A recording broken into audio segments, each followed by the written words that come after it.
अगले सेशन में अब उनकी बारी है जिनका अंदाज अपना अपना है, एक ऐसा इडियट जिसे पर्दे पर बार बार देखने को दिल चाहता है। जी हाँ, सुपरहिट फिल्में ही जिनकी कहानी है, जो एक सितारा है, तारा है जो ज़मीन पर है, जो सिनेमा का राजा हिंदुस्तानी है। कोई बता सकता है मैं किसकी बात कर रही हूँ? आप बिल्कुल ठीक हैं, आमिर खान। जी हाँ, ज़ोरदार तालियों के साथ स्वागत कीजिए, क्योंकि अब ये सितारा बड़े पर्दे पर आने वाला है आपके सामने और हम देख पा रहे हैं। जी हाँ, तो चलिए बड़े पर्दे पर ही हमने बुला लिया है आमिर खान को, देश के superstar mister perfectionist Aamir Khan, और उनके साथ मौजूद हैं बेहतरीन फिल्मकार किरण राव, और उनसे बात करेंगी मेरी सहयोगी सुमेरा खान। तो सुमेरा, आप मंच पर आएं और इस बातचीत की शुरुआत करें जिसका हर कोई इस वक्त बेसब्री से इंतजार कर रहा है। एक बार जोरदार तालियां बजा दीजिए आमिर खान और किरण राव के लिए, जोरदार तालियां। तालियों की गड़गड़ाहट और ज़्यादा ज़ोर से आनी चाहिए। बहुत शुक्रिया समीर निधि। हमारे साथ मौजूद हैं आमिर खान, हमारे साथ मौजूद हैं किरण राव, और हम इंतज़ार कर रहे थे कि वो हमारे साथ जुड़ें, और वो इंतज़ार कर रहे थे हमारे साथ जुड़ने के लिए। 12 साल से इंतज़ार इस बात का भी हो रहा था कि ये जोड़ी एक बार फिर कब साथ आएगी इस तरह से। प्रोड्यूसर हैं आमिर खान, उनकी नई फिल्म आने वाली है, और डायरेक्टर हैं किरण। तो इसी सवाल से मैं शुरुआत करूँगी। आमिर, पहले आपसे इस पर प्रतिक्रिया, और फिर किरण आप भी प्रतिक्रिया दीजिएगा। ये 12 साल जितना लंबा समय क्यों लगा वापस हमें इस तरह से आपको साथ देखने के लिए? आमिर।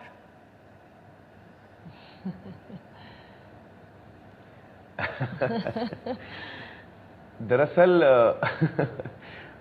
मेरी एक थियरी है और किरण की अलग थियरी है। Kiran, you want to give your theory first?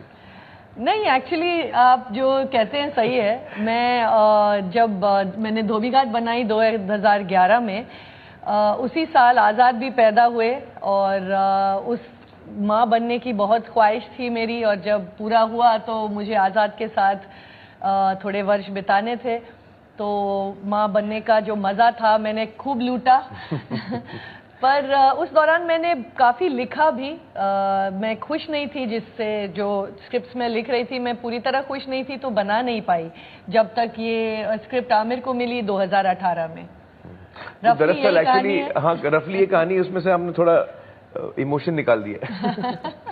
ये हुआ ये कि जब धोबी घाट रिलीज हुई और बहुत लोगों को बहुत पसंद आई, and Kiran was very excited कि मैं अगली फिल्म बनाऊंगी। उस दौरान आज़ाद भी पैदा हुए, तो उनका ध्यान इतना बढ़ गया कि वो आज़ाद के साथ ज़्यादा उनका वक्त बिता रही थी, और उनका पूरा माइंड स्पेस आज़ाद के साथ ही था। तो 2-3 साल के बाद उनको रियलाइज़ हुआ, कह रही फिल्म नहीं बनी अभी तक। 2-3 साल निकल गए। फिर उन्होंने थोड़ी कोशिश की कि मैं स्क्रिप्ट पे काम करूं, और 10 साल तक कोशिश की, लेकिन वो फिल्म नहीं बना पाई। वो ममता जो है उनके आड़े आ गई, फिल्म मेकर के आड़े आ गई। तो अब जब आज़ाद 11-12 साल के हैं, अब आई थिंक किरण को वो कॉन्फिडेंस आया कि that she can step out as a mother. So that is what I think actually happened. जी, ये जो स्क्रिप्ट है, because she was trying to make films for last 10 years but she could never make it, and I could see कि मुझे नजर आ रहा था कि वो एक्चुअली क्यों नहीं हो रहा। वो आज़ाद को छोड़ना नहीं चाह रही थी। और उसके अलावा हम लोग साथ में काम कर ही रहे थे। वैसे भी आमिर खान प्रोडक्शंस में कई फिल्में बन रही थी उस दौरान, तो she was busy in that. लेकिन इस फिल्म में किरण, इस पर मैं चाहूँगी आप प्रतिक्रिया दें, क्योंकि आमिर खान को मिस्टर परफेक्शनिस्ट हम कहते हैं। आमिर खान अपनी फिल्मों में, जिसमें वो सिर्फ एक्टिंग कर रहे होते हैं, तब भी वो बहुत इन्वॉल्व रहते हैं हर एस्पेक्ट में फिल्म के। यहाँ तो वो प्रोड्यूसर हैं, तो यहाँ कितना इन्वॉल्व थे, और आप कितना उनको अलग रख पाई इससे? कितना मतलब प्रेशर भी होता है उसकी वजह से, या आमिर खान को दूर रखना मुश्किल भी होता है? क्या एक्सपीरियंस है, आप वो हमारे साथ वो साझा करिए।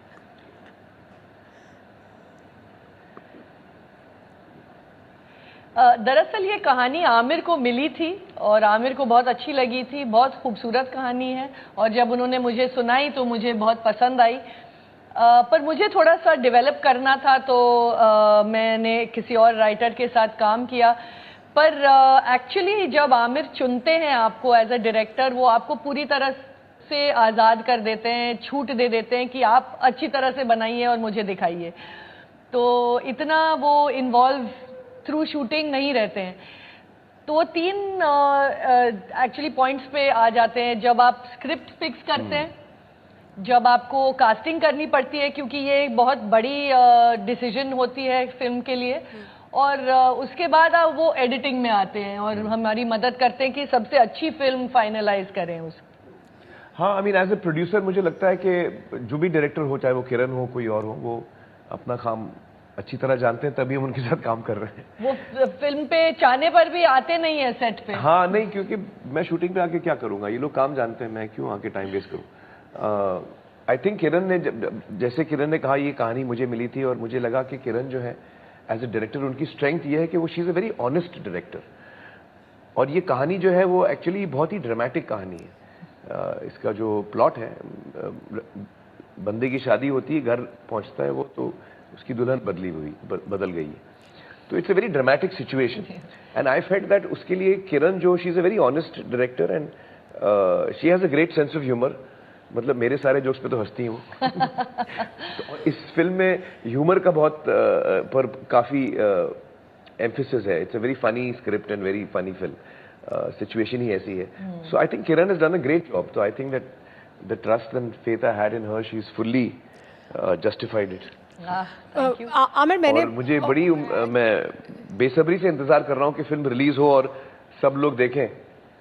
जी हाँ, और मैं बहुत लकी हूँ कि मैंने फिल्म देख ली और मैंने पूरी फिल्म देखी है। मुझे बहुत लेट मिली वो फिल्म, लेकिन मैंने जब देखना शुरू किया तो I could not stay away from it. मैंने पूरी फिल्म देखी, कल रात मैंने पूरी फिल्म देखी। बहुत इंटरेस्टिंग फिल्म है, और वाकई मैं कहना चाहूँगी किरण, बहुत सटल तरीके से, मतलब मेरा अपना ऑब्जर्वेशन एक एज अ व्यूअर, बहुत सटल तरीके से आपने इतना गहरा मैसेज बहुत सॉफ्टली दिया है, जो बहुत मुश्किल होता है, लेकिन आपने वो डिलीवर किया है। बहुत मुश्किल शब्दों का इस्तेमाल नहीं किया है, लेकिन बहुत सिंपल तरीके से, एक बहुत ही नुआंस्ड तरीके से, बहुत ही ह्यूमर भी बहुत नुआंस्ड है। ये परफेक्शन लाने में क्या इतना 12 साल का समय लगा? मैं इस पर ज़रूर आपकी रिएक्शन चाहूँगी, because it is perfect in so many aspects.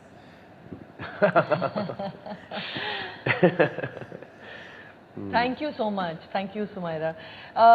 हाँ, एक्चुअली राइटिंग टीम ने बहुत ही अच्छी स्क्रिप्ट मुझे दी बनाने। मैंने अपना योगदान दिया इन द राइटिंग, लेकिन जो स्टोरी थी वो इतनी चटपटा है, इतनी मज़ेदार है, तो मेरा काम ये था कि उसको कैसे मैं सबसे अच्छी तरह से पर्दे पे लाऊं, सबसे अच्छे कैरेक्टर्स आपके सामने एक तरह से स्केच कर पाऊँ, आपको एक दुनिया दिखाऊं एक तरह से। तो काफ़ी मेहनत गई है हम सबकी, लेकिन it all started with a great story. अगर इतनी अच्छी कहानी नहीं होती तो मैं नहीं बना पाती इतनी अच्छी। आमिर, एक और सवाल ये कि हमने सुना ये है कि आप रोल करना चाहते थे, वो रोल जो रवि किशन जी ने किया है, उन्होंने बखूबी किया है, बहुत अच्छा रोल उन्होंने प्ले किया है, लेकिन आप करना चाहते थे और आपने ऑडिशन भी दिया था। तो क्या हुआ कि आप सेलेक्ट नहीं हुए? आमिर खान क्यों हमें फिर वहाँ नहीं दिखाई दिए? उसकी पीछे की क्या कहानी है कि आपको रिजेक्ट कर दिया गया? किरण ने रिजेक्ट कर दिया कि नहीं, आप नहीं सूट करेंगे इस रोल को? उसके पीछे की, हाँ, मुझे रिजेक्ट कर दिया। नहीं, एक्चुअली क्या हुआ कि वो स्क्रिप्ट मुझे बहुत पसंद आई, इसीलिए मैंने किरण को कहा आप बनाओ ये, और किरण ने जब किरण को भी पसंद आई, आई वॉज वेरी हैप्पी। अब जब कास्टिंग की बात आई तो मुझे वो रोल हमेशा से बहुत पसंद था। It's a very wonderful role, inspector का, पुलिस वाले का। तो मैंने किरण से कहा यार ये रोल मैं करना चाह रहा हूँ। तो किरण ने कहा यार छोटी सी फिल्म में आप आएंगे, पूरी फिल्म बिगड़ जाएगी। तो ऐसे नहीं यार, आपको एक्चुअली मैं इतना अलग गेटअप लूंगा कि आपको पता ही नहीं चलेगा कि ये आमिर खान है। तो किरण ने कहा फिर जब हमको पता नहीं चलेगा आमिर खान है, फिर आप क्यों कर रहे हैं? फिर आपको लेने का क्या फायदा? आपको लेने का फायदा क्या हुआ फिर? तो ऐसा हाँ, ये भी सही है। तो खैर हम लोग उसी डिस्कशन में थे, तो मैंने कहा आप एक स्क्रीन टेस्ट करके देख लो, देखते हैं कैसा लगता है। तो मैंने एक स्क्रीन टेस्ट किया जो मुझे लगता है काफी अच्छा था। आई थिंक किरण को भी अच्छा ही लगा। लेकिन उसमें हम दोनों ने बैठ के फिर डिस्कस किया कि यार वो you know, perhaps we should go for someone, you know, who's not someone like me who brings, मतलब एक स्टारडम जो मैं बहुत ज्यादा लाता हूँ, एक एक्सपेक्टेशन होती है, एक expectation, actually more than the stardom it's expectation actually. आप बिना सोचे आपके माइंड के पीछे रहता ही है कि आमिर खान प्ले कर रहे हैं, कुछ तो होगा। हाँ, तो हम चाह रहे थे कि वो सब ना हो और जो एक कहानी की जो प्योरिटी है वो रहे, बंदी रहे। तो देन वी डिसाइडेड कि मैं नहीं करता हूँ, and Ravi was a great choice जी। मुझे याद नहीं आ रहा किसका चॉइस था, किरण कहती है उन्होंने सोचा था रवि के बारे में, मुझे लगता है मैंने सोचा था कि रवि के बारे में, लेकिन खैर हम दोनों ने फाइनली एग्री किया that Ravi was the better choice. तो Ravi I think has done a fantastic job, और वो एक रस लाते हैं अपनी, हाँ, बहुत प्यारा रस लाते हैं। आई डोंट नो कोई कर पाएगा। खैर मैं भी नहीं आता, वैसी बात नहीं है। आप बहुत अच्छा करने वाले थे, लेकिन एक ऑथेंटिक सा ऑर्गेनिक फिट है उनका इस रोल से। बल्कि वो ट्रेलर मुझे दिखाना चाहिए लोगों को, हाँ, नॉट ट्रेलर, आमिर का ऑडिशन मैंने जो स्क्रीन टेस्ट लिया था। हाँ, आप जरूर हमें भेजें वो जो ऑडिशन टेप है, वो देखना चाहेंगे। फिर आप कॉन्टेस्ट रन कर सकते हैं। आमिर का ऑडिशन टेप देखना चाहेंगे हम जरूर। लेकिन आमिर एक गाना इसमें है जिसके लिरिक्स आपने लिखे हैं, अगर आप हमारे साथ यहाँ जो हमारे तमाम ऑडियंस बैठे हैं, वो एक लाइन अगर आप हम करें हमारे लिए, या आप एक लाइन बताएं हमें वो गाने की। हाँ, तो नहीं, गाना तो मैं गा लूंगा, लेकिन लिरिक्स मैंने नहीं लिखे हैं। नहीं, बिल्कुल, वो लिरिक्स तो स्वानंद ने लिखे हैं वो गाने की, वो बहुत अच्छे लिरिक्स लिखे हैं। नहीं, आमिर ने कुछ वर्ड्स दिए थे, अरे एक आध वर्ड, हाँ, स्वानंद ने लिखी है गाना, स्वानंद किरकिरे। तो वो गाना आप सुनना चाहेंगी? मुझे तो बहुत पसंद है वो गाना, मैं सुनाऊं आपको? जी बिल्कुल। धीमे धीमे चले पुरवैया, बोले थाम तू मेरी भैया, चल संग चल मेरे, रोके क्यों जिया हो, धीमे धीमे चले पुरवैया, ऐसे कुछ जाता है जी। श्रेया घोषाल ने गाया है, it's women's voice, but Aamir को बहुत पसंद है और अच्छा भी गाते हैं। हाँ, इस दफा अच्छा नहीं गाया। अब आप अगली फिल्म में आमिर से गाना भी गवा सकते हैं, लेकिन आमिर, लोग जानना ये चाहते हैं कि आमिर अब नेक्स्ट कब हमें ऑन स्क्रीन दिखाई देंगे, और वो हम जानने के लिए बेताब हैं। तो नेक्स्ट आमिर हमें कब ऑन स्क्रीन दिखाई देने वाले हैं, कौन से प्रोजेक्ट्स हैं जिस पर आप काम कर रहे हैं, क्या पाइपलाइन में है?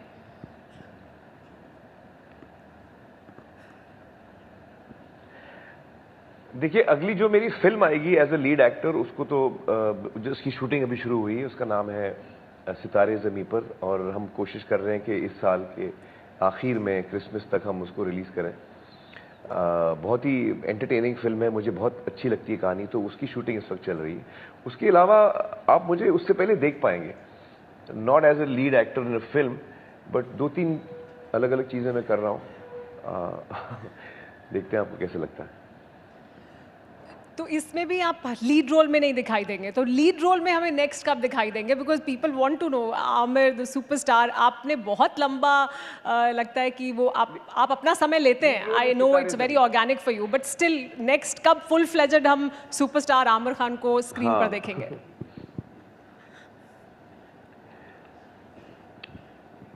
फुल फ्लेजेस जो काम फिल्म कर रहा हूं मैं, उसका नाम है सितारे ज़मीं पर, जो इस साल के आखिर में आएगी, hopefully by December, Christmas. But उसके अलावा मैं 1-2 छोटे रोल कर रहा हूं जो आपको देखने को मिलेंगे। एक तो मैंने फिल्म प्रोड्यूस की है अति सुंदर, वो उसमें एक छोटा सा मैंने कैमियो किया है, वो 2-3 महीने में या 6 महीने में वो आ जाएगा। But lead role will be Sitaare Zameen पर।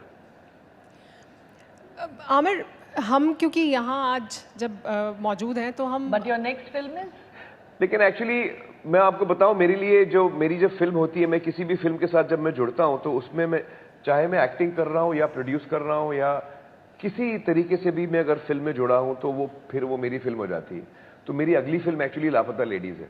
It's a story which I really love, and I think you know it's a film that I really am proud of. I think it's one of the best films to come out of Amir Khan Productions, जो किरण ने बनाई है। So I'm really proud of it, and I really hope that people like the film.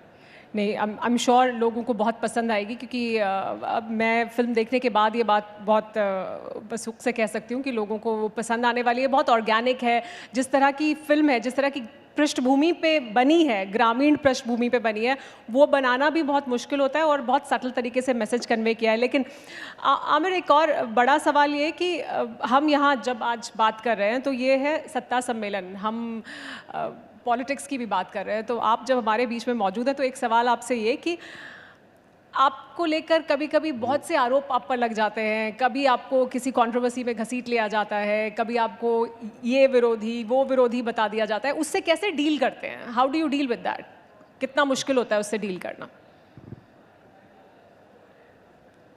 उससे मैं चुप रह के deal करता हूँ। जैसे आपने अभी ये सवाल पूछा ना, इस पे मुझे चुप रह जाना चाहिए क्योंकि मेरी अभी फिल्म आ रही है और ऐसी चीज़ों से मैं दूर ही रहता हूँ।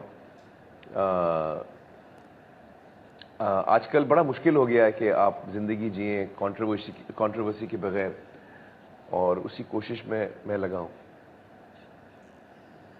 क्योंकि हाल ही में एक घटना हुई जिसमें भारत के 8-9 सैनिक कतर से रिहा कराए गए, और तब ये चर्चा हो गई कि शाहरुख खान ने उसमें मदद किया। हालांकि शाहरुख खान ने उससे इनकार किया कि नहीं, ऐसा नहीं है। तो कभी आपके साथ ऐसा हुआ है कि आपको किसी डिप्लोमेटिक रो में आपकी मदद मांगी गई हो कि आमिर, आपके बड़े अच्छे संबंध हैं, आप यहाँ हमारी मदद कर दीजिए, सरकार की मदद कर दीजिए, कोई डिप्लोमेटिक जहाँ पे आपके इंटरनेशनल रिलेशंस या आपकी जो पहुँच है या आपके जो फैंस हैं या आपको पसंद करने वाले लोग हैं, वहाँ कहीं आपसे मदद मांगी गई हो?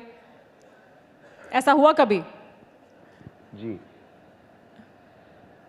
कई दफ़ा सरकार जो है या जो भी अलग अलग सरकारें हैं वो पब्लिक सोशल मैसेजेस के लिए रिक्वेस्ट करती हैं, तो हमेशा मैं उसके लिए हाजिर रहता हूँ।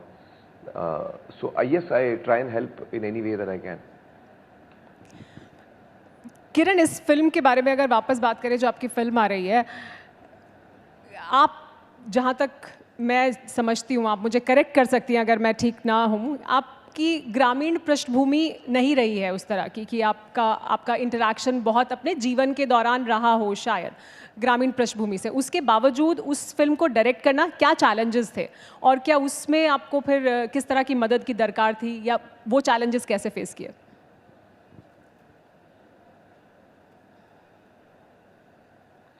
नहीं, एक्चुअली पिछले 8 साल से तो हम लोग पानी फाउंडेशन में काफी रूरल एरिया महाराष्ट्र में काम कर रहे हैं। गाँव में हम तो काफी पर्सनल एक्सपीरियंस काफी ज्यादा है एक्चुअली हम लोग का, दोनों का। हम शहर में पले बड़े हैं, हाँ। जरूर है, लेकिन हमारे ट्रैवल्स ने, हमारे काम ने हमें काफ़ी ऐसे एक्सपीरियंसेस दिए हैं। हम गाँव में काफ़ी घूमे हैं, काम भी करते हैं, जैसे आमिर ने कहा।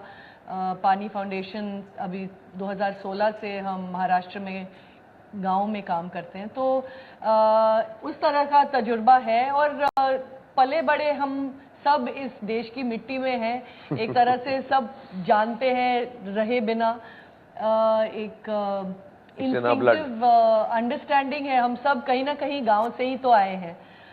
तो मुश्किल उस वजह से कभी हुई नहीं कि मुझे समझ नहीं आया, कि मुझे लगा कि मुझे पता नहीं गांव में लाइफ कैसे होती है। अलग मुश्किलात थे, जैसे हम कोविड के दौरान शूट कर रहे थे, तो आपको आप समझ जाएंगे किस तरह के मुश्किलें थी। आमिर, हर 2-3 दिन में किसी को कोविड हो जाता था। हाँ वो इसीलिए 2018 से अभी तक 2018 में आपने बताया ना आपको स्क्रिप्ट मिली, और 2018 में आपने सोचा कि आप इस फिल्म को बनाएंगे। आमिर, ये स्क्रिप्ट पर किसने ज़ीरो इन किया? स्क्रिप्ट आपके पास पहले आई, आपने पसंद किया, या किरण के पास पहले आई? किस तरह से ये स्क्रिप्ट बनानी है और इसमें कन्विक्शन है, कैसे आप यहाँ तक पहुँचे? नहीं, दरअसल एक स्क्रिप्ट कंपटीशन था जिसमें मैं जूरी मेंबर था, और जब ये स्क्रिप्ट मैंने पढ़ी तो मुझे बहुत पसंद आई। उस कंपटीशन में I think it won prize, second prize I think it won, मुझे याद नहीं आ रहा है, क्योंकि और भी जूरी मेंबर्स थे, सबने अपना वोट दिया। लेकिन कंपटीशन ख़त्म होने के बाद मैंने उस राइटर के साथ बात की और मैंने कहा कि मुझे आपकी कहानी बहुत पसंद आई है। उनका नाम है Biplab and he is a wonderful writer. तो सो दैट स्टोरी मुझे बहुत एंटरटेनिंग लगी एक्चुअली। जब मैंने कहानी पढ़ी तो मुझे I found it very entertaining and very it really pulled me in. तो फिर आई थिंक जब बिप्लब से बात हुई and Biplab finally gave us a script, तो देन आई जब मुझे स्क्रिप्ट मैंने पढ़ ली थी तो मुझे उस वक्त अंदाजा था कि मुझे ये किरण को देनी है, क्योंकि मुझे पिछले कई सालों से किरण स्ट्रगल कर रही थी कि मुझे कौन सी फिल्म बनानी है, 7-8 कहानियां लिखी लेकिन खुद वो खुश नहीं थी उनसे, तो शी वॉज स्ट्रगलिंग कि व्हाट डू आई मेक, उनको कुछ समझ में नहीं आ रहा था। एंड उस वक्त उस दौरान मुझे ये कहानी मेरे हाथ लगी, तो immediately I thought of Kiran and I felt that she is the right person to make this.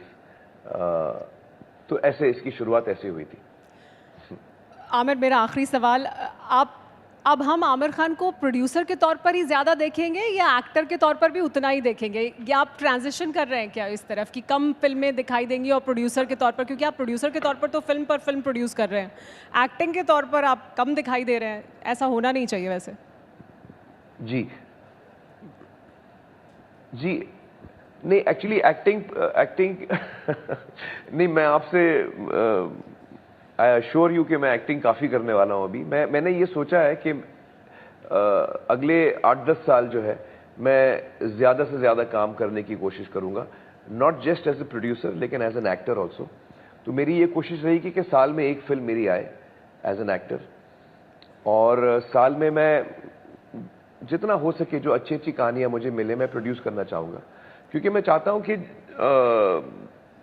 As a production house Aamir Khan production को एक प्लेटफॉर्म बनना चाहिए नए टैलेंट के लिए। जैसे अभी लापता लेडीज़ में नए नए एक्टर्स हमने लिए हैं, Kiran in a way is also new director, she is her second film, Sneha is writing her first script, Biplab, so बहुत सारे नए लोग काम कर रहे हैं। तो मेरी ये सोच थी कि अगर मैं ज़्यादा फिल्में प्रोड्यूस करूँ तो भले मैं उसमें एज एन एक्टर काम नहीं करूं, लेकिन फिर भी मेरी रूह तो उन सारी फिल्मों में होगी, और ऑडियंस को मैं ये सारी फिल्में दिखा पाऊंगा जो मुझे पसंद आती हैं। और इसके साथ साथ मैं नए लोगों को एक ब्रेक देने का अपॉर्चुनिटी मैं चाह रहा हूं कि एक प्लेटफॉर्म बने जहां ऐसा टैलेंट जो मुझे पसंद आए उसको मैं एक अपॉर्चुनिटी दूं इन अगले 8-10 सालों में। ये मेरी कोशिश रहेगी। तो आई एम होपिंग कि आप मुझे ज़्यादा देखें। जी बिल्कुल, और आपने जिनको चुना है इस फिल्म में भी, वो भी बहुत खूबसूरत उन्होंने काम किया है। बहुत शुक्रिया आमिर आपका, किरण आपका, TV9 भारतवर्ष के सत्ता सम्मेलन में हमारे साथ जुड़ने के लिए और ये तमाम बातचीत करने के लिए बहुत शुक्रिया। All the best for your upcoming film. Thank you so much.